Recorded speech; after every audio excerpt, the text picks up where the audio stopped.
बच्चों, शहनाई ऑफ उस्ताद बिस्मिल्लाह खान पढ़ रहे थे और अभी तक हमने पढ़ा कि जब वो 3 साल के थे उन्होंने शहनाई वादन सीखना शुरू किया था और उसके बाद 85 ईयर्स में उन्हें भारत का सर्वश्रेष्ठ पुरस्कार भारत रत्न दिया गया था। उनकी ये जर्नी बहुत लंबी थी, जो कि मंदिर के 1.25 किलो के लड्डू से शुरू होकर भारत रत्न पर जाकर एंड हुई थी। और उन्होंने पूरे विश्व में शहनाई वादन को पॉपुलर बना दिया था। उन्होंने 2 फिल्मों में भी अपना म्यूज़िक दिया था, लेकिन फिर उन्हें फिल्मी दुनिया की आर्टिफिशियलिटी पसंद नहीं आई और उन्होंने उसे छोड़ दिया। Awards and recognitions came thick and fast. Writer कहते हैं कि उन्हें एक के बाद दूसरा अवार्ड और रिकॉग्निशन मिलते गए। उनका शहनाई वादन हर रोज़ नई ऊंचाइयों को छू रहा था। वो दिन प्रतिदिन पॉपुलर हो रहे थे। Bismillah Khan became the first Indian to be invited to perform at the prestigious Lincoln Center Hall in the United States of America. America के लिंकन सेंट्रल हॉल, जो कि बहुत ही प्रतिष्ठित है, उसमें वो पहले इंडियन थे जिन्हें इनवाइट किया गया। यानी उनकी शहनाई वादन इतना फेमस हो गया था, अमेरिका के प्रेस्टिजियस लिंकन सेंट्रल हॉल में उन्हें शहनाई बजाने के लिए आमंत्रित किया गया था और वो वहाँ पर जाने वाले पहले भारतीय थे। He also took part in the World Exposition in Montreal, in the Cannes Art Festival and in the Osaka Trade Fair.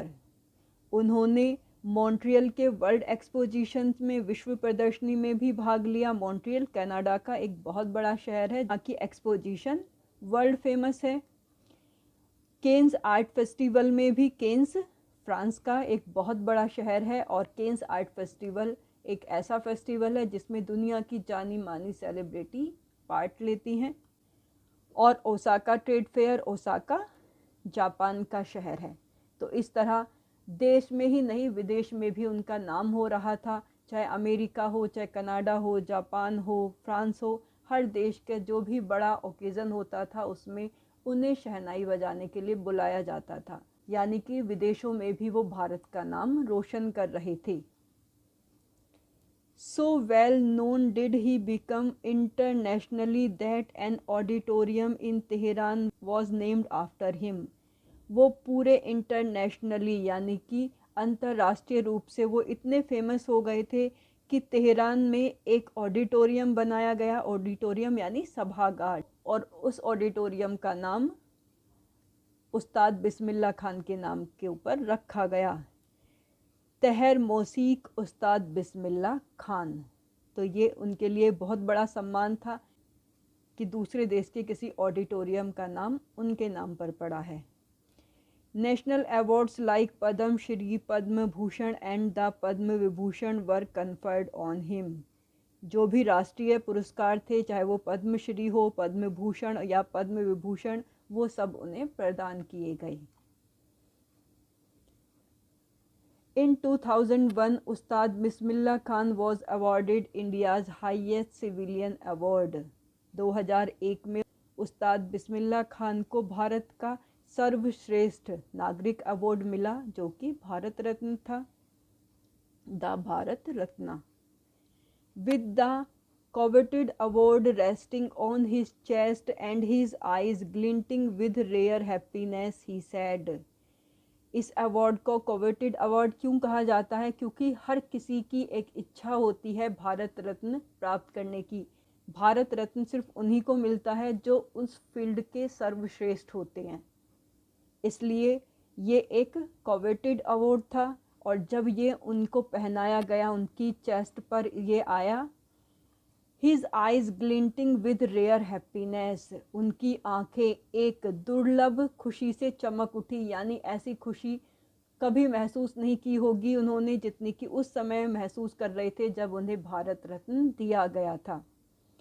तब उन्होंने कहा था, all I would like to say is, मैं सिर्फ ये कहना चाहता हूँ, teach your children music, this is Hindustan's richest tradition.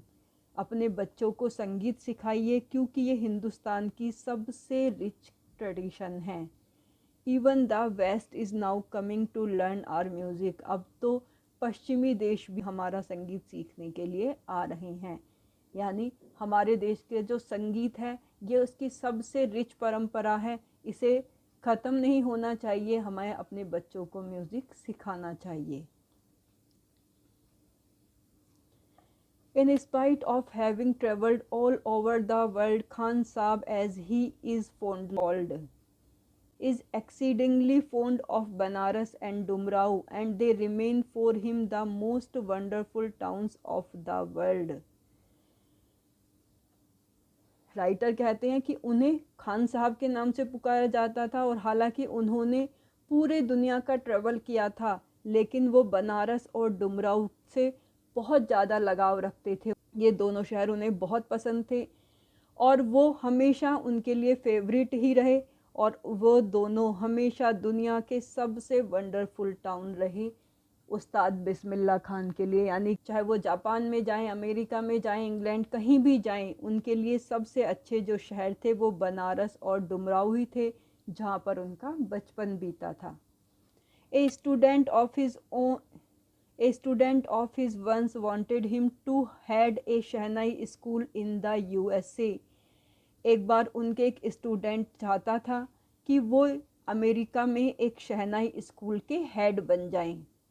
And the student promised to recreate the atmosphere of Banaras by replicating the temples there। और उस स्टूडेंट ने promise किया कि उन्हें वहाँ पर बनारस की कमी बिल्कुल महसूस नहीं होगी, क्योंकि वो उस स्कूल के अंदर बनारस के मंदिरों को रेप्लिकेट कर देंगे, यानी कि उनका एक फॉल्स इमेज तैयार करेंगे, उनके जैसे दूसरे मंदिर वो वहाँ उस स्कूल में बना देंगे, तो उन्हें ऐसे लगेगा जैसे वो बनारस में ही हैं।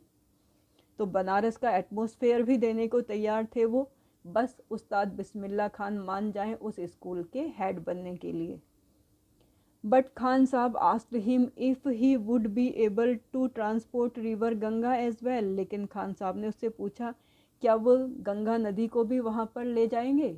इसका मतलब वो किसी भी तरह से भारत छोड़ने के लिए तैयार नहीं थे, चाहे उन्हें कितना भी बड़ा ऑफ़र क्यों मिले, क्योंकि मंदिरों की नकल की जा सकती है लेकिन आप गंगा को उठाकर किसी दूसरे देश में नहीं ले जा सकती। इसका मतलब उन्हें भारत भूमि से बहुत ज़्यादा प्यार था, स्पेशली बनारस से और डुमराव से। Later he is remembered to have said, बाद में उन्होंने कहा था, that is why whenever I am in foreign country I keep yearning to see Hindustan. विदेश में होता हूँ तो मैं भारत के लिए यर्न करता हूँ, यानी मेरा दिल चाहता है कि मैं हिंदुस्तान में आ जाऊँ, हिंदुस्तान के लिए मेरी आत्मा तड़पती है। वाइल इन मुंबई, जब मैं मुंबई में होता हूँ, I think of only Banaras and the Holi Ganga, तब मैं बनारस के बारे में और पवित्र गंगा नदी के बारे में सोचता हूँ।